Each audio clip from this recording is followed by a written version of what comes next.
আমি আমার দৈনন্দিন জীবনে অথবা আমার প্রফেশনাল লাইফে অনেক পেশেন্ট দেখি। তো সেই পেশেন্ট দেখা থেকে আমি একটা কথা সবাইকে বলা খুব জরুরি মনে করছি। যেমন আমরা খুব কমনলি এখন যেটা পাই জরায়ু টিউমার অথবা ফাইব্রয়েড। তো ফাইব্রয়েড যখন 5 সেন্টিমিটারের চেয়ে বড় হয়ে যায় তখনই কিন্তু এটার চিকিৎসা করাটা জরুরি হয়ে পড়ে এবং এর চিকিৎসা ডিপেন্ড করে রোগীর বয়স কত। যে সমস্ত রোগীর বয়স 25-এর কম অথবা 25 থেকে 30-এর মধ্যে অবশ্যই 5 সেন্টিমিটার টিউমার হওয়ার পরেই ডাক্তারের সাথে যোগাযোগ করতে হবে এবং অভিজ্ঞ একজন ডক্টরের সাথে যোগাযোগ করতে হবে। কারণ সবসময় মনে রাখবেন এই টিউমারগুলো কিন্তু হরমোন ডিপেন্ডেন্ট। মেইনলি হরমোনের সাথে এই টিউমারের বড় হওয়া সম্পর্ক আছে।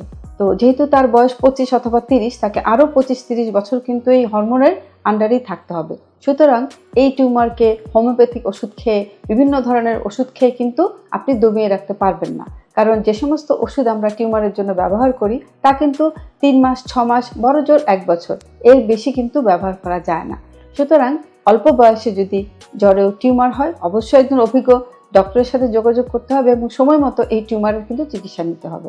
মনে রাখবেন এই টিউমারের চিকিৎসা এখন কিন্তু পেট কাটার দরকার হয় না। খুব সহজেই পেট না কেটে 5 মিলিমিটার ছিদ্রের মাধ্যমে ল্যাপারোস্কোপি দিয়ে রিমুভ করা সম্ভব হয় এবং ভবিষ্যৎ জটিলতাও কিন্তু আপনি ইচ্ছা করলে এর মধ্যেই পরিহার করতে পারবেন।